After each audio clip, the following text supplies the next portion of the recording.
சந்தோஷமாக ஆரம்பித்துள்ளது இவர்களின் படகு சவாரி. அடுத்து வரப்போகும் பேராபத்து அப்போது அவர்களுக்கு தெரிந்திருக்க வாய்ப்பில்லை. தனக்கு கிடைத்த ஒரே ஒரு லைஃப் ஜாக்கெட்டில் தனது குழந்தையை மார்பில் இறுக கட்டி பிடித்துக் கொண்டிருக்கும் இந்த தாய் மற்றும் பிஞ்சு குழந்தையின் கடைசி நிமிட காட்சியை யாரும் எளிதில் கடந்து சென்றுவிட முடியாது. அதை ஒரு சித்திரமாக வரைந்து தற்போது சமூக வலைதளத்தில் பரவி வருகின்றது. மத்திய பிரதேசம் ஜபல்பூர் மாவட்டத்தில் படகு சவாரிக்கு சென்ற திருச்சியை சேர்ந்த குடும்பத்தினர் உட்பட 9 பேர் பலியாகியுள்ள சம்பவம் பெரும் சோகத்தை ஏற்படுத்தியுள்ள நிலையில், உயிர் தப்பித்தவர்கள் படகில் செல்லும் போது தங்களின் செல்போனில் பதிவு செய்த வீடியோக்கள் தற்போது சமூக வலைதளத்தில் வைரலாகி வருகின்றது. குறிப்பாக படகு கவிழும் கடைசி நேரத்தில் எடுக்கப்பட்ட வீடியோ ஒன்றில் படகிற்குள் தண்ணீர் உள்ளே புகுந்து படகு மூழ்கி கொண்டிருக்கும் போதுதான் பயணிகளுக்கு லைஃப் ஜாக்கெட்டை வழங்கப்படுகின்றது. நாமெல்லாம் தமிழ்நாட்டில் கொடைக்கானலுக்கு சென்றிருப்போம். அங்கு சாதாரண ஏரியில் படகு சவாரி செய்வதற்கே படகிற்குள் நுழைந்ததும் அனைவருக்கும் லைஃப் ஜாக்கெட் வழங்கப்படும். அதை கட்டாயம் அணிந்து கொள்ள வலியுறுத்துவார்கள்.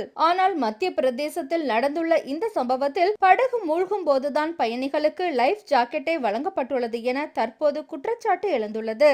இந்த காணொளி படகு மூழ்குவதற்கு முன்னர் எடுக்கப்பட்டுள்ளது. அடுத்து வரப்போகும் ஆபத்து தெரியாமல் அனைவரும் இயற்கையை ரசித்தவாறு சென்று கொண்டிருக்கின்றனர்.